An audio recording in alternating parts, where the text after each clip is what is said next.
I remember a while back I got asked something that I wanted to share. The question was, how do you go to bed so late but wake up so early?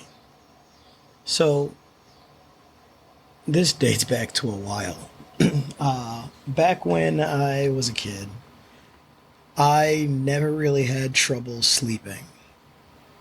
And by that, I mean I never really had trouble getting up. When you go to bed, regardless of what time it is, typically you think of when you have to wake up the next morning and you kind of base your sleep schedule around that. When I was growing up, when I was waking up was never an issue because for some odd reason I could never sleep for very long. I never set alarms.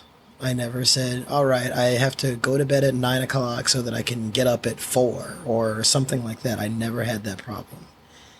I would just say, all right, it's 1 a.m., I guess I'm going to go to bed. Or whenever I would finish a save file in a game I'm playing, or if I was doing homework or what have you, I'd say, you know what, all right, time to go to bed. And then I would just go to sleep. And then I'd wake up and it would either be around being on time, it would be just time for me to get up. I would wake up before my mom would come in the room. I would, you know, wake up with plenty of time to get ready. I mean, I never had that problem. Getting older, I was working in food actually, and I remember having multiple shifts, and some were different times. Sometimes it was opening, sometimes it was closing, sometimes a little bit of both. And I would always just sleep like I normally would. If I was closing, then had to open the next day, I'd go home, play some video games, go to sleep, then wake up and say, all right, time to get to work. Now, I will say, getting older, I started setting alarms because then I started to learn the importance of sleep, but I never really took that into account when I was, in my teens. My early 20s. I was just like, you know what? I can go to sleep when I want, and I never have trouble waking up, so why miss out on everything happening at night by going to sleep? And so I never really put too much thought into it.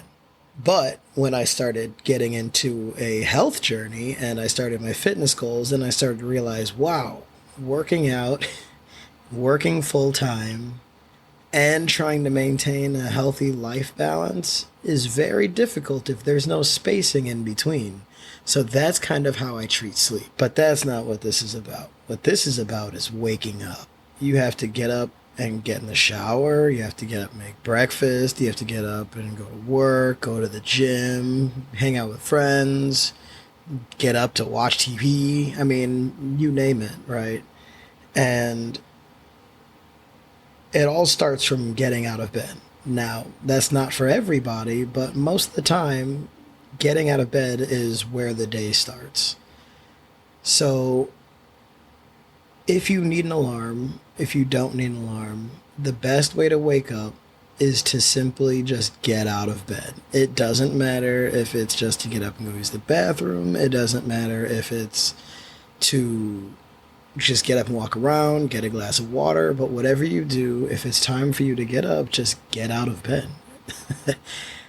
It sounds really simple, but believe it or not, it's actually really hard to do sometimes. Sometimes you work for a really long night, or sometimes you have a long night hanging out with friends, or what have you. But getting out of bed requires energy, and some people just don't want to expend that energy. I know that there are times where I just don't even want to move a muscle.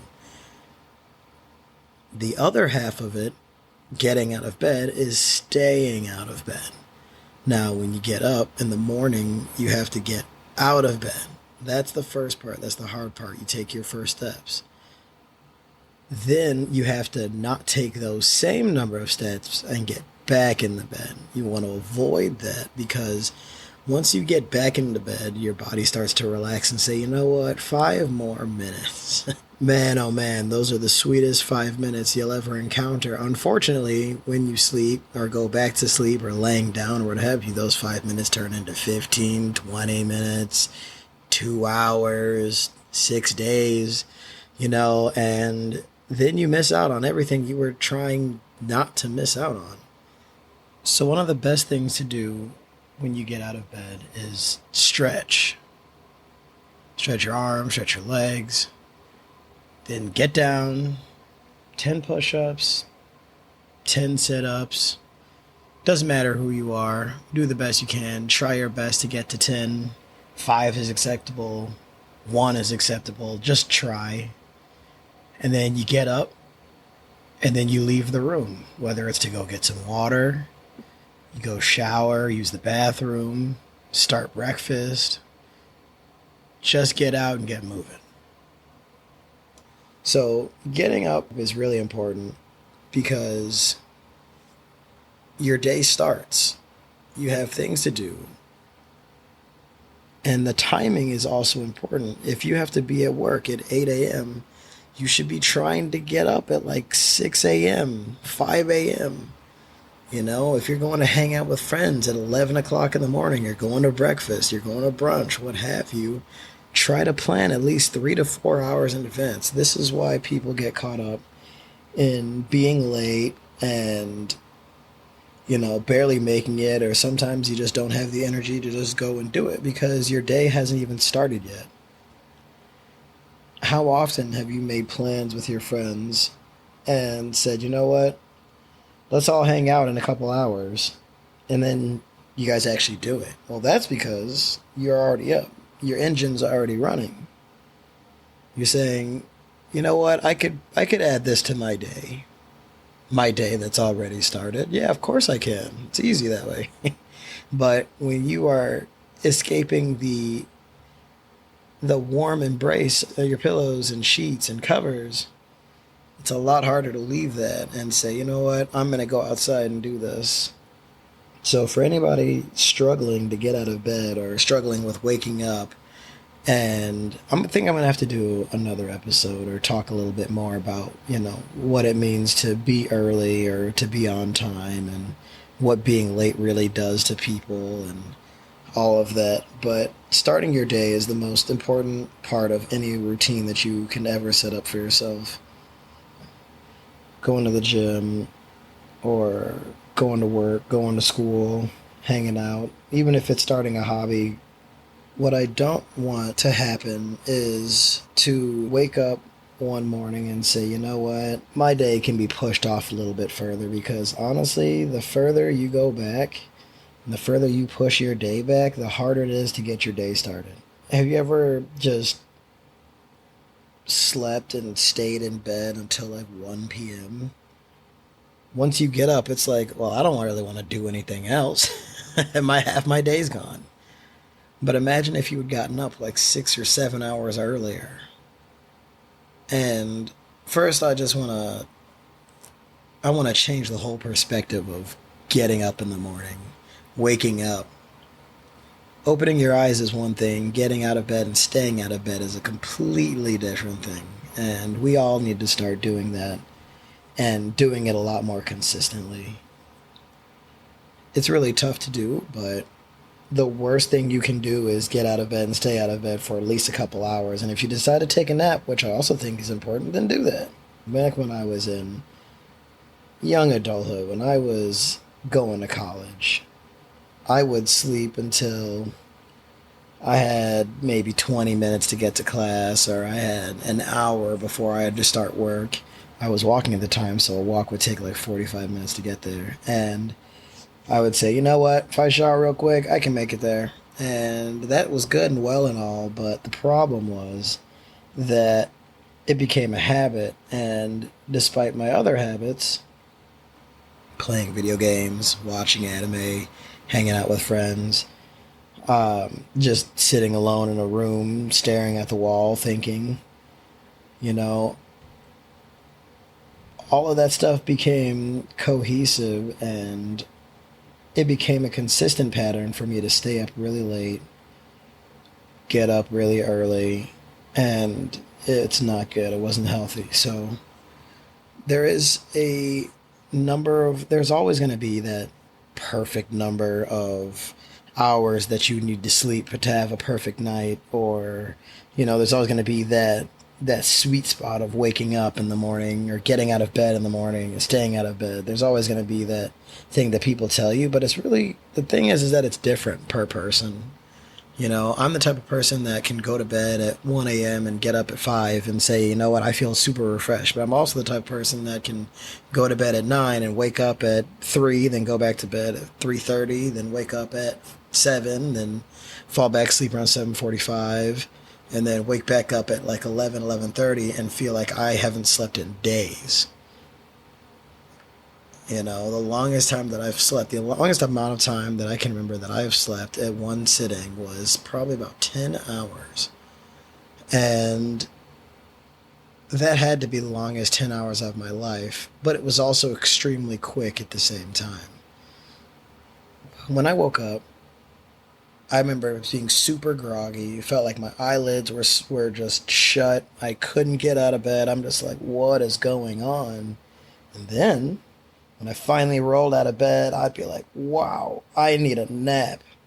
On the other side, just this morning, I went to bed about 2:30, woke up at 6, and I have had it's 4 p.m. right now, and I have had no reason to even consider going back to sleep.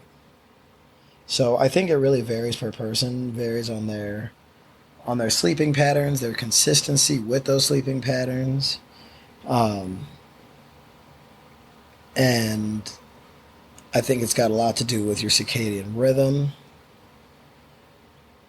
which is hard to maintain, especially if you have to switch schedules. I just went from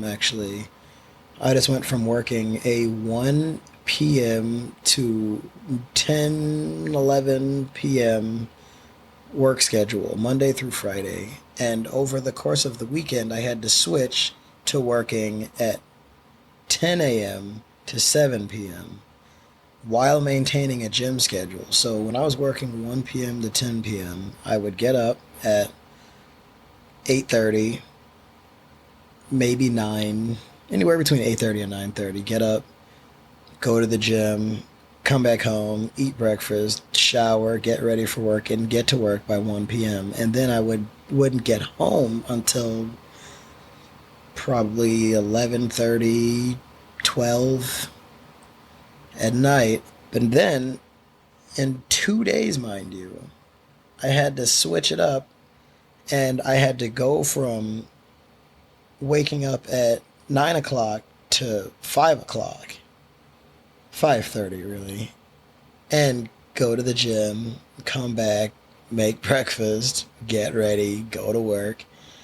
And that was probably one of the biggest changes I've had to make in a while, at least, especially post college, because, it was a whirlwind back then. I mean, I had classes going back and forth, and I had double shifts at work. I had full time scheduling. I had homework. I had tests. And the hardest part about all of that was, when do I fit sleep in there?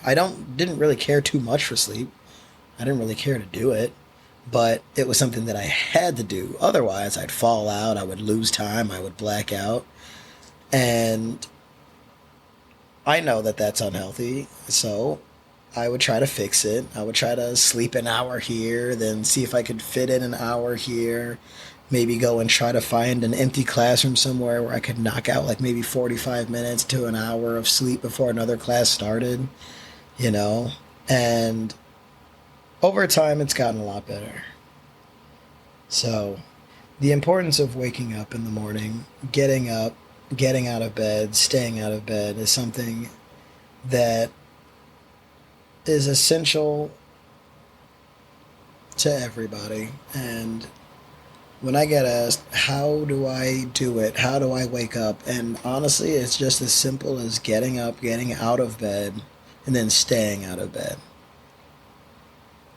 If you have to get up and get out of bed and then lay a bed of spikes under your covers so you don't get back in the bed and take them back out when it's bedtime, do that. One thing I don't do is I don't drink coffee, so that already makes things weird. But I do like energy drinks and the like. But I only drink those when I'm going to the gym. And it helped me. I've actually started going back to pre workout, which has helped me a little bit more than energy drinks. They both kind of have the same effect for me because of the caffeine, but you get a better pump when you're on uh, pre workout. But all in all, waking up and getting out of bed, that's the home run right there. And if you can master that discipline of being tired but knowing that you have to get up and go, then I think you're pretty solid.